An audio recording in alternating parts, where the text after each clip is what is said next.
Hi, well, my name's Steve Meek, one of the founders of the campaign. I'm really pleased to see so many people here. There must be probably 1,200, 1,500 people here that turned out, which is a fantastic number. Beautiful sunny day. All that remains is for us to win the council vote on Tuesday, and then we can ditch this plan forever and start building some positive outcomes, extending and improving the path, working with Sustrans, improving walking and cycling for everyone in Bristol. So fantastic, it looks as though we're going to stop it, but we have to stop it forever. So we have to get the council to put the whole path into a trust which can't be used for anything other than a local greenway.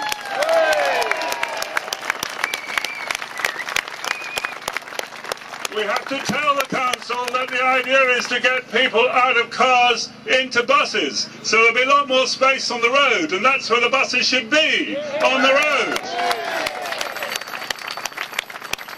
And we also have to tell the council that we waited 20 years for a link to St George's Park, a link to Speedwell School, a link to Albury and Frenchay Hospital, a link to Emerson's Green. We've waited 20 years since we built this path, and we've just not had anything. So let's get them to build link after link after link, so this greenway becomes the heart of East Bristol. And the people in East Bristol are the fittest and the healthiest and the most wonderful people in the whole of the city.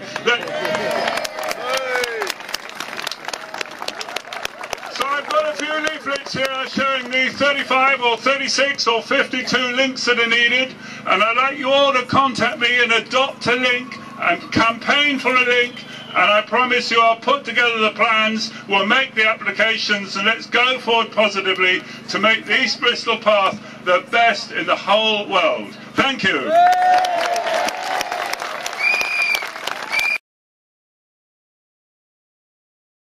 I want to say well done, because the result of this day today and the weeks and weeks of hard work by thousands of you is people power. We've all worked together to make this happen. Okay, so we've got to keep that up. Well done to all of you.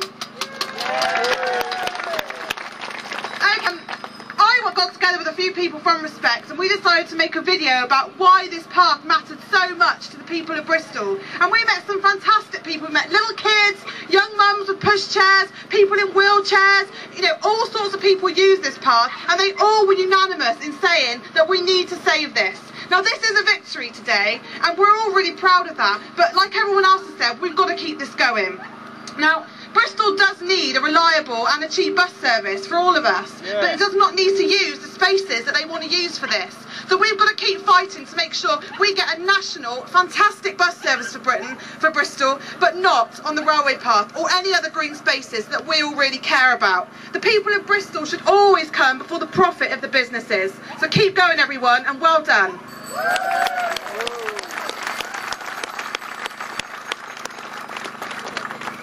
Next is Stephen Williams, who's the Lib Dem MP for Bristol West. Well, good afternoon, everybody. I'd also like to congratulate everybody on turning out this afternoon.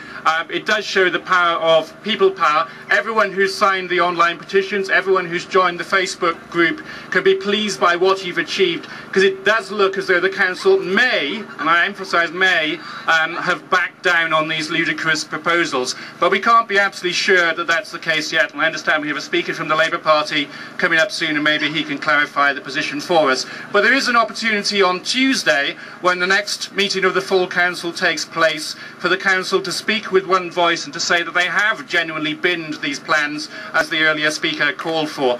A motion has been put jointly together by the Liberal Democrat group on the council and the Green councillor, which calls for these plans to be abandoned. Please, as the next stage in this campaign, write to your councillor, email your councillor, and ask them to support that motion, so that the council can speak with one voice and put these plans to bed, and make sure that the path remains as it should be, a green corridor through the heart of the city into the suburbs, where cyclists can use the path and pedestrians can use the path, and it can be enjoyed by future generations. Thanks for coming this afternoon and showing your support.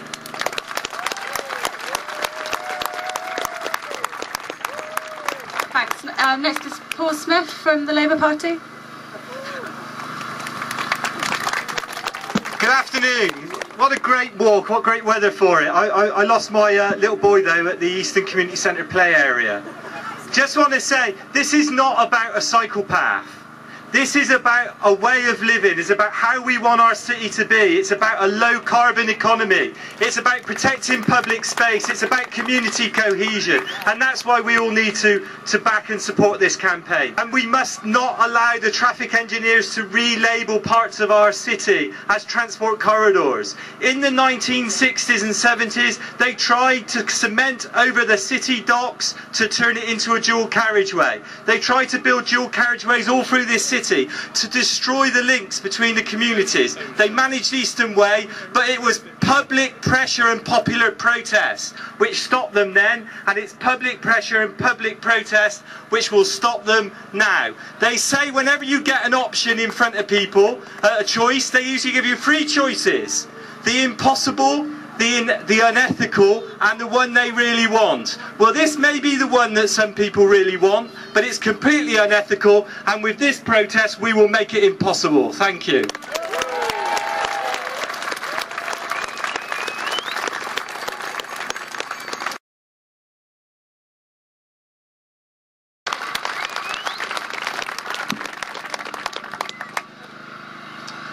Thank you, lovely to see you all here today.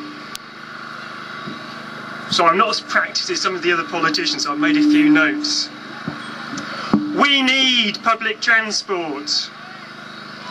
We need lots of public transport. Decent public transport is vital to achieving a sustainable future for Bristol. And the reason we need lots of public transport, as described in any council document you care to read, is to achieve a modal shift in travel behaviour. Modal shift, that's council speak. Council speak for getting people out of their cars, onto buses, onto trains, onto bikes and walking. So why on earth has the West of England Partnership come up with a scheme which will stop people from walking, which will stop people from cycling by building a huge, over-engineered monstrosity that is bus rapid transit?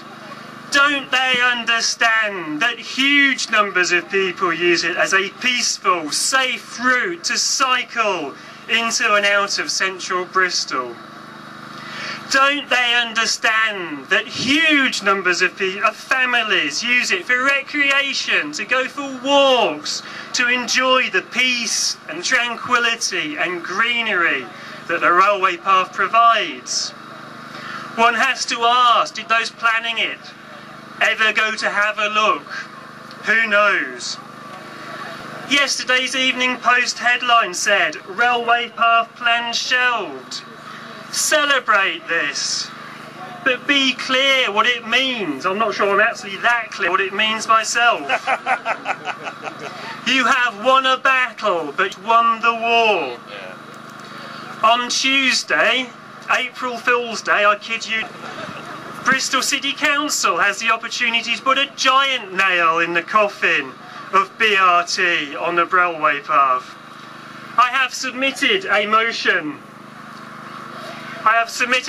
to that meeting which states Council regards the use of the railway path of BRT as an inappropriate solution. If passed, it will mean that Bristol City Council will have clearly expressed its opposition to putting buses down the path. It will send an unmistakable message to the West of England Partnership that messing with the path is unacceptable.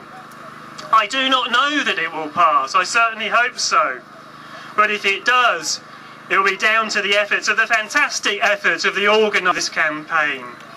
It will be down to all of you who have come here today. And perhaps most of all, it will be down to the best part of 10,000 people who have signed the biggest online petition that Bristol City Council has seen. Be in no doubt, we will win. It may not be today, it may not be on Tuesday, but we will win. Thank you. Save the cycle.